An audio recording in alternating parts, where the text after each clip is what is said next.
मित्रों नमस्कार, मैं मयंक त्रिपाठी नव ज्ञान ज्योतिष चैनल पर आप सभी दर्शकों का हार्दिक स्वागत करता हूं। आज के वीडियो में जानकारी देंगे कि मकर राशि वालों को सितंबर के महीने में कौन सी बड़ी खुशखबरी मिलने वाली हैं और आपको कौन सी सावधानी रखनी है। यह जो राशिफल मैं आपको बताने जा रहा हूं, यह आप अपने लग्न कुंडली पर और अपने चंद्र राशि पर दोनों के अनुसार लगा करके देख सकते हो। आप कंफ्यूज मत होइएगा। मान लिया आपकी मकर लग्न है और राशि कुंभ है तो दोनों का वीडियो देखिएगा। दोनों में फल अच्छा बताया गया है तो रिज़ल्ट आपको बहुत अच्छा मिलने वाला है। एक में अच्छा एक में ख़राब बताया गया है तो मान के चलिए कि रिज़ल्ट आपको 50-50 मिलेगा।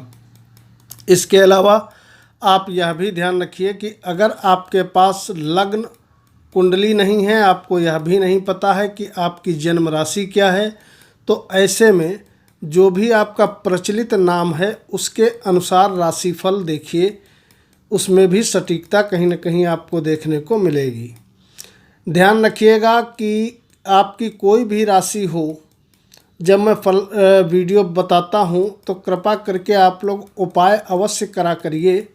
अगर आप उपाय समय के अनुसार करते रहेंगे तो निश्चित तौर पे परेशानी आपकी दूर होगी।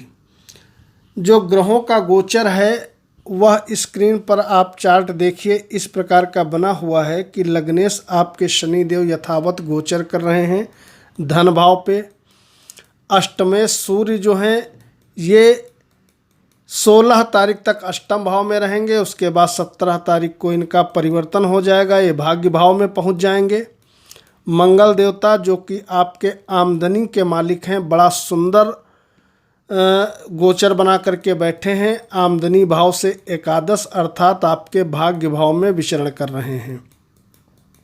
इसके अलावा बुध देवता का गोचर ये 8वें भाव में है। शुक्र आपकी कुंडली में जो कर्म क्षेत्र के मालिक हैं वो बैठे हैं आपके 7वें भाव में, और पंचम भाव के भी स्वामी आपके कुंडली में शुक्र देवता हो जाते हैं। गुरु राहु केतु का यथावत गोचर अपने अपने स्थान पर बना हुआ है। ये है प्लेनेटरी पोजीशन। अब शुरू करते हैं राशिफल। बात करेंगे सबसे पहले नौकरी करने वालों के लिए जो स्थिति है वह पूरा महीना सामान्य दिखाई पड़ रही है। बहुत अच्छी नहीं है, बहुत ख़राब नहीं है, यानी कि आपके कर्मेश और पंचमेश शुक्र अपने स्थान से पंचम भाव से तीसरे बैठे हैं, 3-11 का संबंध बना रहे हैं, और दसम स्थान से 4-10 का संबंध बना रहे हैं। केंद्रीय प्रभाव शुक्र का आपके दसम स्थान पर बना हुआ है। तो इसका मतलब ये रहा कि नौकरी आपकी बढ़िया चलती रहेगी, कहीं कोई दिक्कत नहीं है। चाहे प्राइवेट में हो या सरकारी में हो, स्थितियां आपके अनुकूल रहेंगी। तो नौकरी करने वालों के लिए तो खुशखबरी है, उनको कहीं किसी भी प्रकार की समस्या फेस नहीं करनी पड़ेगी।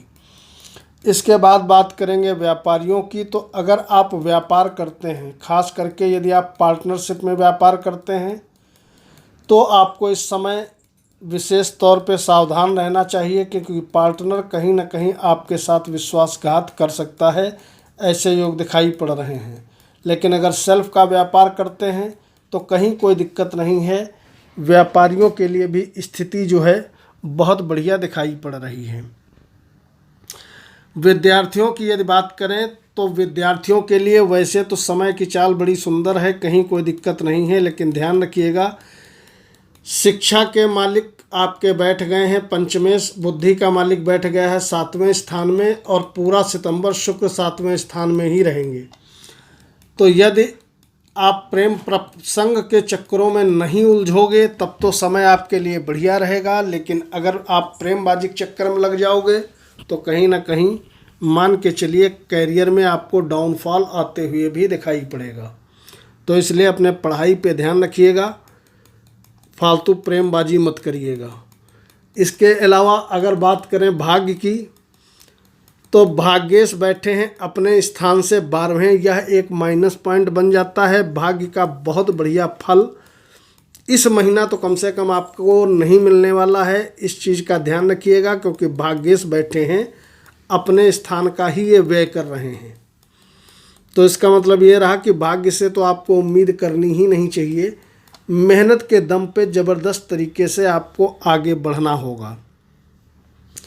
इसके अलावा अगर यात्राओं की बात करें तो आपके कुंडली में चतुर्थेश बैठे हैं भाग्य स्थान पर और अष्टमेश सूर्य 16 तारीख तक, 16 सितंबर तक सभी मकर वालों के 8वें भाव में बैठे हैं। इसका मतलब ये रहा 16 तारीख तक का जो यात्राओं के लिए गोचर है बहुत बढ़िया है। अगर आप यात्रा करना चाहते हैं, देश विदेश जाना चाहते हैं, तो उसके सुंदर योग 16 सितंबर तक ही बने हैं।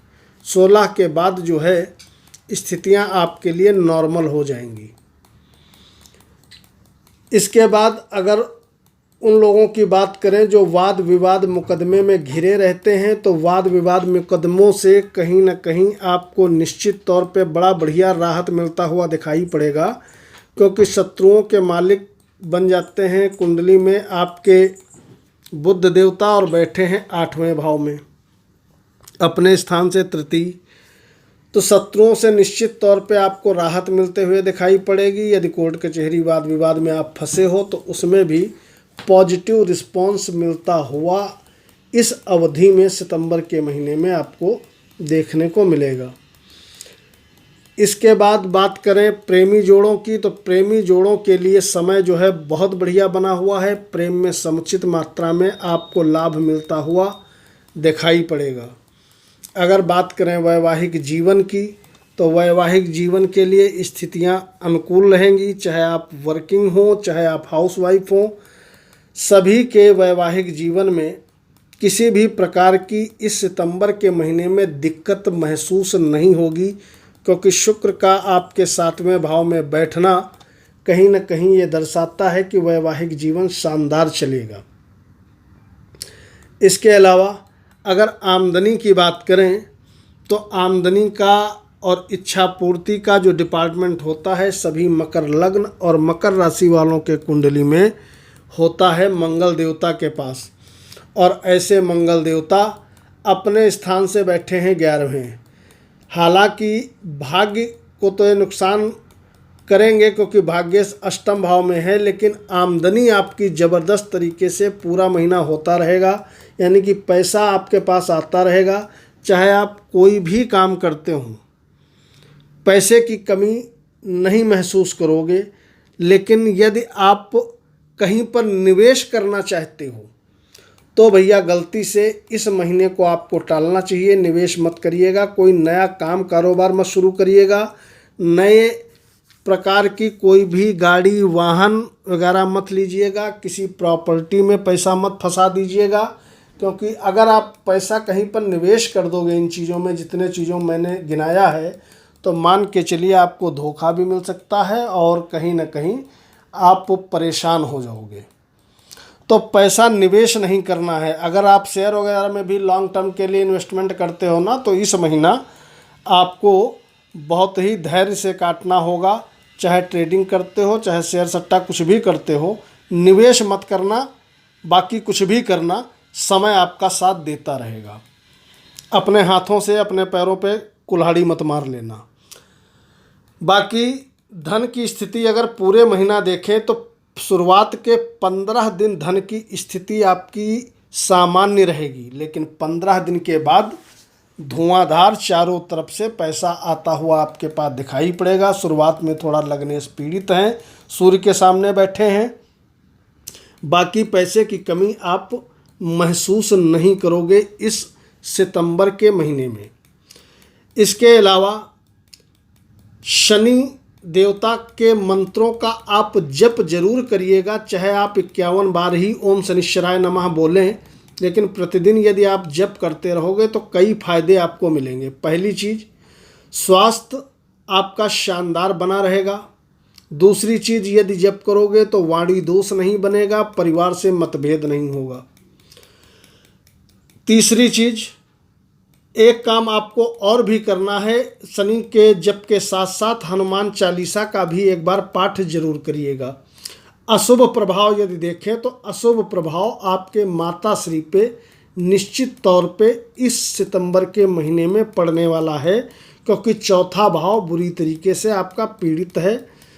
तो सारे काम बनने के बावजूद हो सकता है आपके मन में अशांति रहे, कहीं ना कहीं कुछ कमी आप अनुभव करें, ऐसे योग बने हुए हैं। 2-3 सावधानी यदि आप रखेंगे तो आने वाला यह महीना सितंबर का बहुत बढ़िया है। पहली चीज़, उपाय करिएगा। दूसरी चीज़, कहीं पर नए जगह पे पैसा लगा मत बैठिएगा। तीसरी चीज़, अगर कुछ नया करना ही है तो सितंबर का महीना आप अवॉइड करिएगा। सितंबर के बाद कुछ नया करिएगा तो आपके लिए स्थिति अनुकूल बनेगी। सार्वजनिक प्रश्न है, कमेंट करिएगा। कुंडली दिखाना चाहते हैं तो अपॉइंटमेंट ले करके फीस दे के कुंडली आप दिखा सकते हैं। मयंक त्रिपाठी को अनुमति दीजिए, कल पुनः उपस्थित होंगे। नमस्कार।